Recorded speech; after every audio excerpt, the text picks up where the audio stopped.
สบายดีเนาะอันนี้ฮะมาเบิ่งโตนอันนี้ต่ออีกเนาะวิธีตัดคอร์ด3 ทางเนาะของ DB Max DP26 บวกเนาะก็อื่นกันไปเข้าโปรแกรมของ DB Max เลยเนาะอย่าลืมเสียบสายเนาะ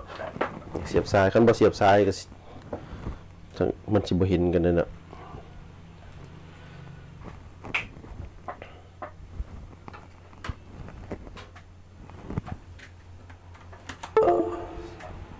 เสียบสายเลยเนาะ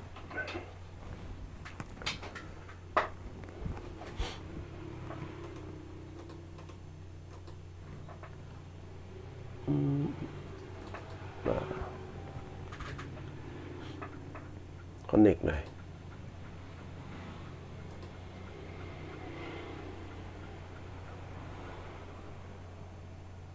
การเชื่อมต่อของ DB Max ดีไลน์เนาะเชื่อมต่อแบบบ่ยุ่งยากเนาะเดือนเมื่อก่อนเขาไปเบิ่งเราตัดคอร์ดเนาะมันนี้มาตัดเป็น3 ทางลองเบิ่งเนาะก่อนอื่นมันก็ต้องลิงก์อันนี้ซะก่อนเนาะลิงก์โตช่องอันนี้เนาะตัวนี้ช่อง3กับช่อง4ให้เป็นเสียงกลางช่อง5ช่อง6ก็มาให้เป็นเสียงแหลมเนาะต้องลิงก์ให้คือกันเนาะสมมุติว่าตัวนี้เป็นสุดที่1สุดที่2สุดที่3เนาะสุดที่2สุดที่3เนาะ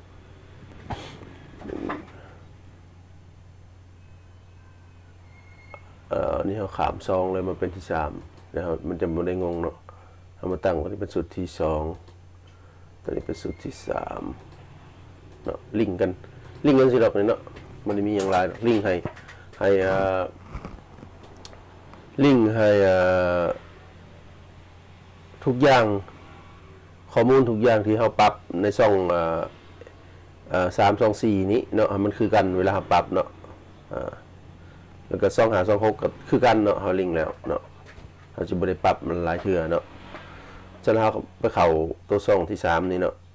วิธีตัดคอร์ด3 ทางเนาะ3 ทางตัวอย่างว่าเขาดึงลากมันเข้ามาเนาะ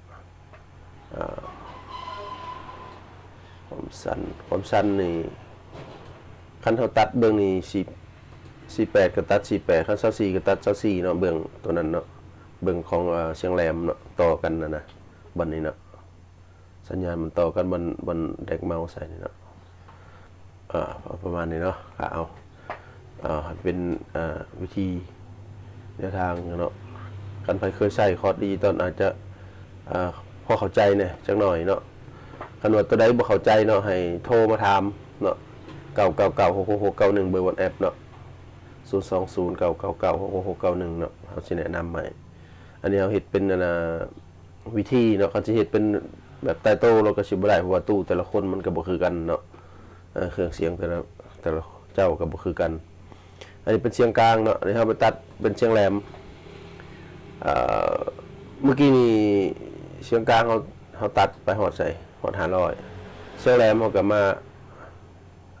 เอานี่500พิมพ์มาก็ได้เนาะ500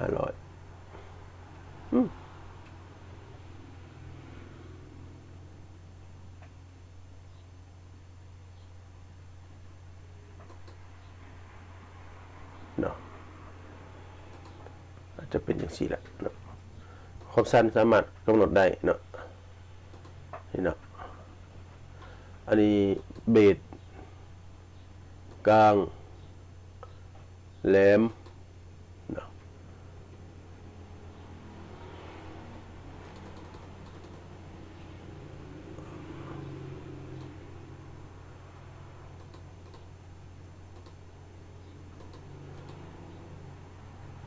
คันเขาตัดมันเสียงกลางเขาก็ต้องไปตัดที่4,000เนาะมันจะเป็นอันนี้ เนาะเป็นหูอันนี้เราต้องตัดอันนี้ให้มันต่อกันนี่อันนี้เสียงกลางเนาะอันนี้เสียงแหลมประมาณขาวๆแล้วก็ฟังก์ชันอย่างต่างๆอย่างนี้มีดีเลย์เนาะดีเลย์นี่มันปุ่มกับเฟดเนาะสำหรับเสียงแหลมเนาะถ้ามันอยู่ในช่องตัวนี้ก็จะเป็นเสียงกลางเนาะปุ่มกับเฟดแล้วก็ดีเลย์เนาะปุ่มดีเลย์อันนี้แสดง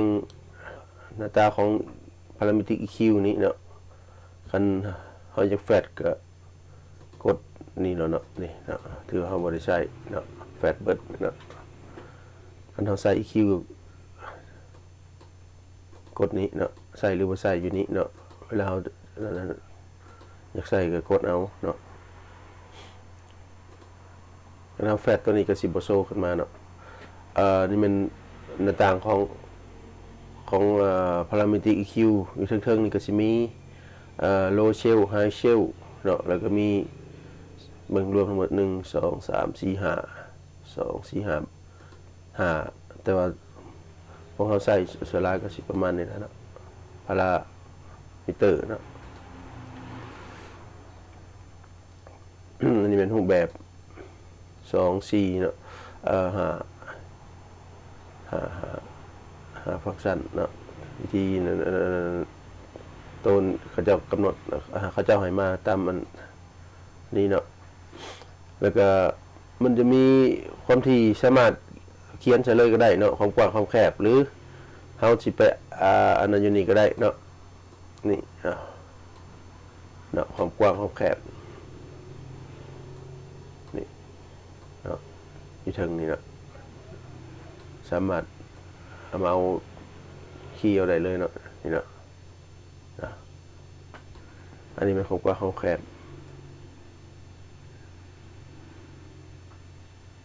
หรือเขาสิมากดอันนี้ก็ได้เนาะนี่ความกว้างความแคบอันนี้มันEQ อันนี้มันขอบนี่มันคอร์ดเนาะหน้าต่างของคอร์ด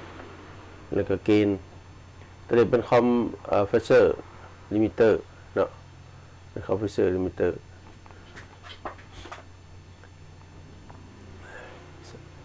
ทุกเอาพุทมันจะมีคือกันหมดเนาะนี่เนาะคือกันหมดเนาะมันมีอย่างไรเนาะมีแต่ข้อมูลต่างๆเขาก็ต้องได้เฮ็ดตามลำโพงตามตู้ของแต่ละคนเนาะแต่ละเจ้ามันก็สิบ่ได้คือกันเนาะต้องให้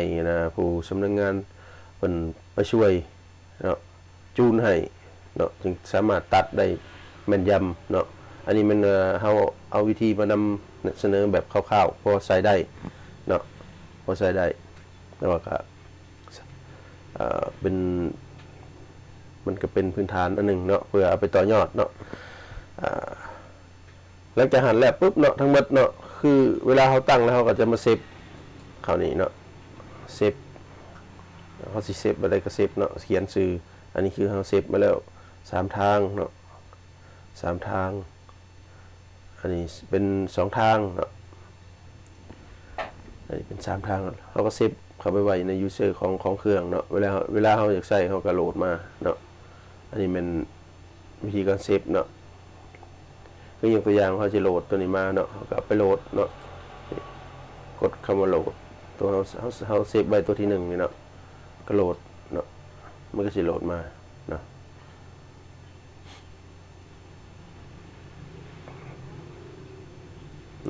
เห็นว่ามีการเปลี่ยนแปลงอันนี้มันปรับเป็น2 ทางนี่เนาะปรับเป็น2 ทางไว้กันหน้าตาที่เป็นแบบนี้เนาะอันนี้เบสอันนี้กลางแหลมเนาะคือกันมาเลยนี่เนาะเขาลิงก์กันมาเลย4อันตัวออกนี่เนาะตัวใส่เบิร์ดบอกได้บอกก็ได้เนาะแต่ว่านั่นคือเขาอาจจะมี ตู้ลำโพงสุดหนึ่งเนาะเขาจะไปไว้เป็นเป็นดีเลย์เห็ดเป็นดีเลย์เนาะเขาก็มากำหนดเอา56เป็นดีเลย์ก็ได้เนาะแล้วแต่ความระยะห่างเนาะนี่มันต้องได้กำหนดตั้งหากอันนี้เนาะสมมุติว่า